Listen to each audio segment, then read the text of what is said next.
देखिए, खगड़िया में उथल पुथल की स्थिति मची हुई है। खगड़िया के जिला परिवहन कार्यालय में समक्ष नगर सभापति अर्चना कुमारी नगर परिषद के कर्मियों के साथ बैठकर धरना दे रही है। इससे पूर्व में आपने देखा होगा कि खगड़िया के वर्तमान एमपी राजेश वर्मा ने डीटीओ के खिलाफ मोर्चा खोल दिया था कि हम उनके खिलाफ प्रदर्शन करेंगे।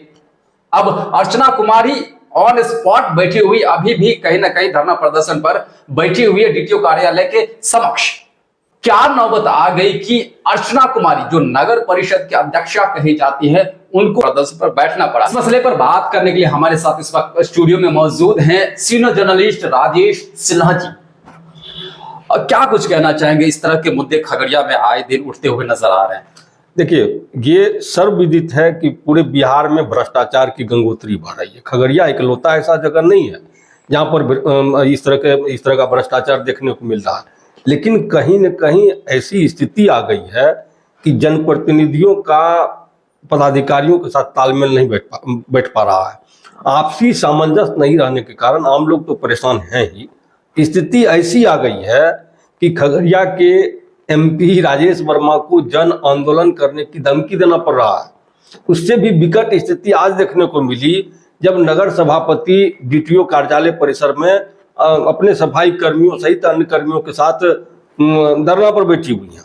देखिए, सबसे बड़ी बात है कि नगर सभापति को पहले अपने नगर परिषद में के अंदर जो आग लगी हुई है उस आग पर काबू पाना चाहिए। कभी वह रोशन कुमार जेई के नियुक्ति पर सवाल उठाती हैं, उनके कार्यालय में प्रवेश पर पाबंदी लगाती हैं। अब यहाँ स्थिति आ गई है कि एक सफाई कर्मी के साथ डीटीओ के द्वारा मारपीट की गई, गाली गलौज का आरोप लगाया जा रहा है। आरोप का दौर कहीं ना कहीं अब डीटीओ अपनी बातों पर कायम है कि उन्होंने ये नियम कायदे के अनुरूप ये चालान काटा है। दूसरी तरफ सफाई कर्मी का कहना है कि उनके साथ मारपीट की गई, गाली गलौज किया गया। अब ये तो जांच का विषय है कि हुआ क्या, लेकिन इसको बहुत करीब से समझने की जरूरत है कि आखिर खगड़िया में ऐसी कौन सी स्थिति आ गई कि एमपी कह रहे हैं कि भ्रष्टाचार चरम पर है, लगभग सभी पदाधिकारी भ्रष्टाचार में लिप्त हैं, अगर इस पर काबू नहीं पाया गया तो वो जन आंदोलन के लिए आगे बढ़ेंगे। इससे पूर्व में भी जो नगर सभापति रहे हैं मनोहर कुमार यादव, उनकी पत्नी भी करीबन 15 साल तक कहीं ना कहीं नगर परिषद को चलाया है।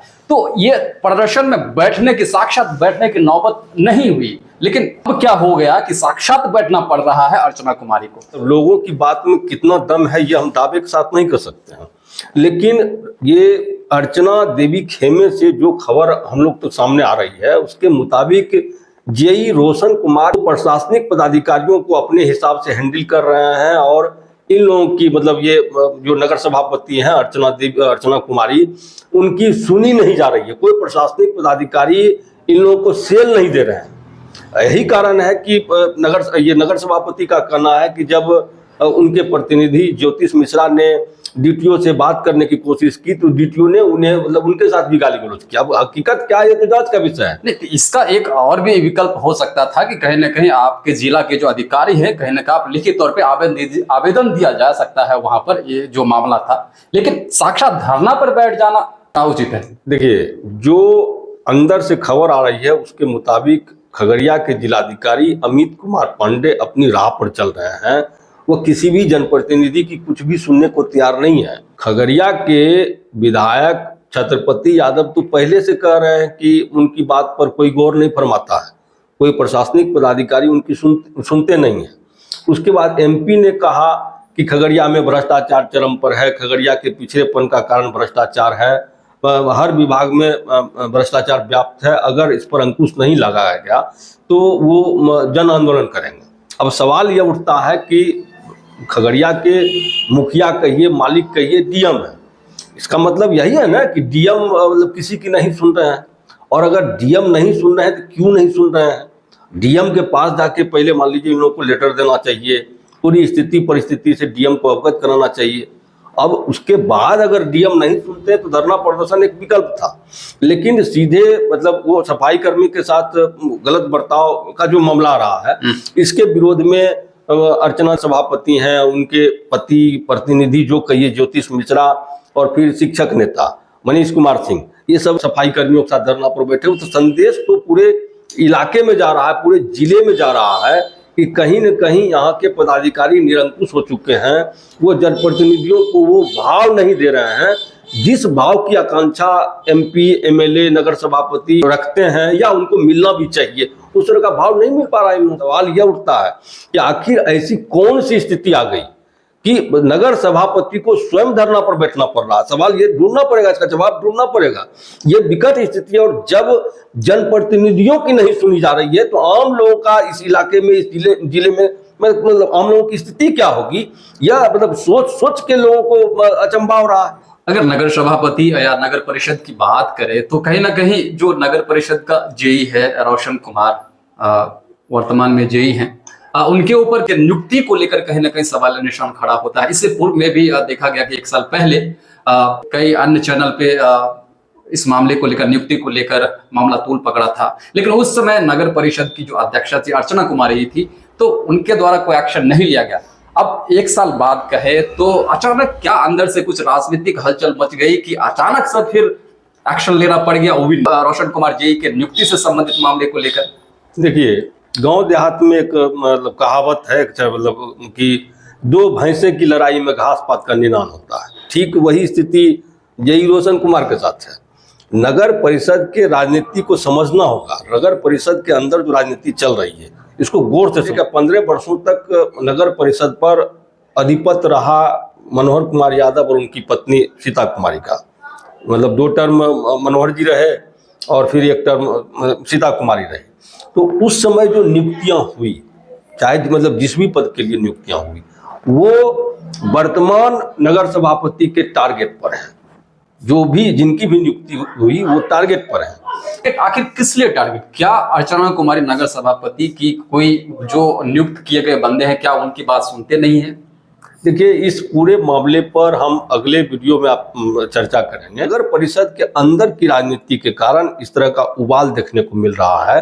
रोशन कुमार जेई ने उस तरह का गुनाह नहीं कर दिया जिस तरह से उनको गुनाहगार साबित करने की कोशिश हो रही है। सबसे बड़ी बात है कि आज एक बहुत खुशी हुई कि शिक्षक नेता मनीष कुमार सिंह ने सफाई कर्मियों को भगवान का दर्जा दिया। अब सवाल यह उठ रहा है कि जब आप भगवान का दर्जा दे रहे हैं तो उनके साथ जो अन्याय कर रहा है उसके विरुद्ध कार्रवाई क्यों नहीं कर रहे हैं? जो हम लोग तक जानकारी आ रही है कि सफाई कर्मियों का वेतन 10,000 है। 10,000 रुपये पर सिग्नेचर भी कराया जाता है, लेकिन किसी सफाई कर्मी को 7,000 मिल रहा है, किसी को 8,000 मिल रहा है। अब कारण क्या है? ये जो मतलब 2,000 या 3,000 की जो कटौती की जा रही है वो कहाँ जा रहा है? और अगर कटौती की जा रही है तो वर्तमान जो नगर सभापति हैं उनके द्वारा क्या कार्रवाई की जा रही है? आरोप प्रत्यारोप का दौर जारी रहेगा और सफाई कर्मी ने जिस तरह से डीटीओ पर आरोप लगाया है कि गाली गलौज किया गया, इसमें कितनी सच्चाई है तो जांच का विषय है। के द्वारा जो बताया जा रहा है, जैसा किया गया है, कार्रवाई की गई है, क्या वो व्यवहारिक है या ऐसा होना चाहिए या नहीं होना? देखिए, ये डीटीओ का बहुत कंप्लेन हमारे पास भी आता है। सर, हमारे पास आता है कि हमारा मैडम खाली ट्रक पकड़ लिया गया है, हमारा ओवरलोडिंग भी नहीं था वो भी पकड़ लिया गया। कोई भी चीज जब बहुत ज्यादा ओवरफ्लो हो जाता है तो उस परिस्थिति में ये ऐसा सिचुएशन क्रिएट होता है। क्योंकि इनका मामला आप पिछले कुछ दिन पहले देखे होंगे, हमारे माननीय सांसद महोदय के यहाँ भी गया था। तो ये बहुत दिन से चल रहा है इनका जो भी ये करप्शन है, और आज ये पब्लिकली सामने हो गया। ये तो लकीली मान लीजिए कि अनफॉर्चुनेटली इनका ये क्लिप आ गया है, तो अभी हम लोगों को थोड़ा हिम्मत मिला और हमारे कर्मी को भी हिम्मत मिला है, नहीं तो ये मामला भी और खिंचाता। मतलब आपका ये कहने का मतलब है कि जो डीटीओ है वो करप्टेड है? बिल्कुल करप्टेड है। आप उनका देखिए, सारी बातें तो बता ही दी गई, करप्टेड का उनका क्या आंकड़ा है। क्या नाम है आपका? गुलशन कुमार। कहाँ पे कार्यरत है अभी? अभी हम अपने 26 और 33 में नगर परिषद के सुपरवाइजर हैं, सफाई कर्मी का। ठीक है। आज यहाँ पर जो आप आए हैं, क्या मामला है? वहाँ पे आए थे, हम अपना क्षेत्र में भ्रमण कर रहे थे। कौन सा क्षेत्र में? 33 नंबर वार्ड में। अच्छा। तो वहाँ पे कह रहे थे मेरा बाइक का तेल खत्म हो गया, तो परमू डाला के पास। तो वहाँ तक भी मेरा क्षेत्र पड़ता है, तो हम बाइक हड़का के लेके जा रहे थे।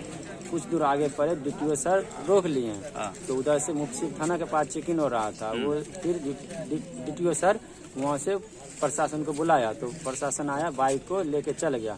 तो गए तो हम बोले सर नगर परिषद में काम कैसे सुपरवाइजर हैं सर, बाइक का तेल खत्म हो गया। फिर बोला ठीक है जाओ DTO सर से बात की। DTO सर के पास गए, वो गाली गलौज करके धक्का मार के थप्पड़ मार के हमको वहाँ से भगा दिया। मारा? हाँ।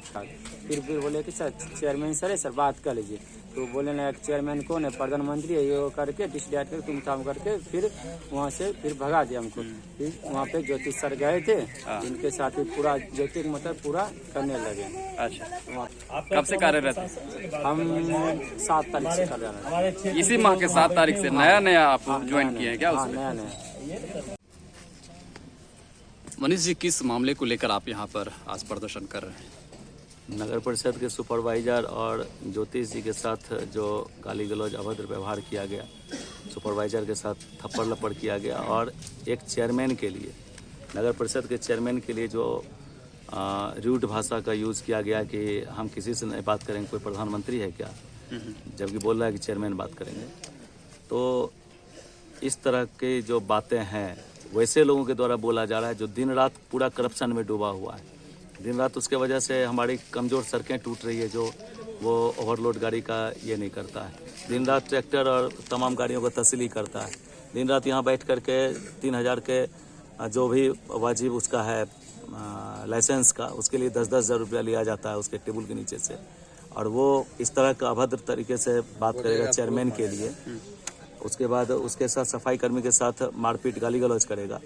तो इसके लिए हम लोग चाहते हैं कि उसको दंडित किया जाए, FIR लॉन्च किया जाए और उस कर्मी को न्याय मिले। हमको बता दीजिए, एक चपरासी से लेकर के DM साहब तक जो किताबों में कानून दिया गया, क्या उसको फॉलो करते हैं? वहाँ पर जो लोग आते हैं मिलने के लिए, क्या नंबर का सिस्टम DM साहब या SP साहब या कोई फॉलो करते हैं कि नहीं भाई जो पहले आया उसी से हम पहले मिलेंगे? कोई उनके लिए स्पेशल आता है, उनको पहले बुला लेते हैं। कोई खड़े खड़े बात करता है, कोई कुर्सी लेके बात करता है, किसी को तुरंत बात करते हैं, किसी को 3 दिन के बाद बुलाते हैं। वो परिस्थिति पर डिपेंड करता है। तो हर एक कानून बनाया गया है लोगों की सुविधा के लिए। जो कानून लोगों की सुविधा को प्रॉब्लम क्रिएट करे, उस कानून को बदल देना चाहिए या व्यवहार में उसको कंसीडर करना चाहिए। यही बात बताने के लिए जब ये ज्योतिष जी गए तो ज्योतिष जी के साथ गाली गलौज किया, उस कर्मी के साथ गाली गलौज किया गया। गुलशन एक सुपरवाइजर है, वार्ड नंबर 33 में काम करता है। वो कॉल किया कि सर गाड़ी का तेल खत्म हो गया, तेल भरवाने जा रहे थे तो यहाँ पे पुलिस रोका है। हम बोले काहे रोका पुलिस? तो हेलमेट नहीं है सर। हम बोले बात करा दो किन्हीं से। तो बात कराने की कोशिश किया, वो बात नहीं किया, कोई नहीं बात किया। तो हम बोले पूछो कि कौन रोके हैं। तो पूछा कि कौन रोके हैं? बोले DTO साहब रोके हैं। तो बोले DTO साहब से बात कराओ। DTO साहब के पास गया बात कराने के लिए, तो बोलते हैं कि किसी से नहीं बात करेंगे, प्रधानमंत्री हैं क्या? बोले मेरा परिचय दो लेके। बोले कि ठीक है कोई रहे, नहीं बात करेंगे। उसके बाद फिर 2 मिनट के बाद हमको कॉल किया, सर चलान काट के हाथ में दे दिया है। हम बोले ठीक है रुको, हम आ रहे हैं। हम फिर वहाँ जाके बोले कि चलान कौन काटे हैं? तो बोले DTO साहब 500 मीटर दूर में जाकर बैठ के खड़े थे। बोले वो काटे हैं, उनसे पूछे जाके, हम लोग कोई जवाब नहीं देंगे। हम उनसे जाके पूछे कि सर आप चलान काहे काट दिए? ये तो सुपरवाइजर है, 8-8 घंटा 9-9 घंटा ये वार्ड में काम करता है, क्या हेलमेट लगा काम करेगा? आप ही बताइए, 8000 वेतन इसका है, 2500 का आप चलान काट दिए हैं। उसके बाद आप बात करना नहीं चाहते हैं। इसी पर वो बमक गए कि तुम लोग हमको सिखाएगा नियम क्या है।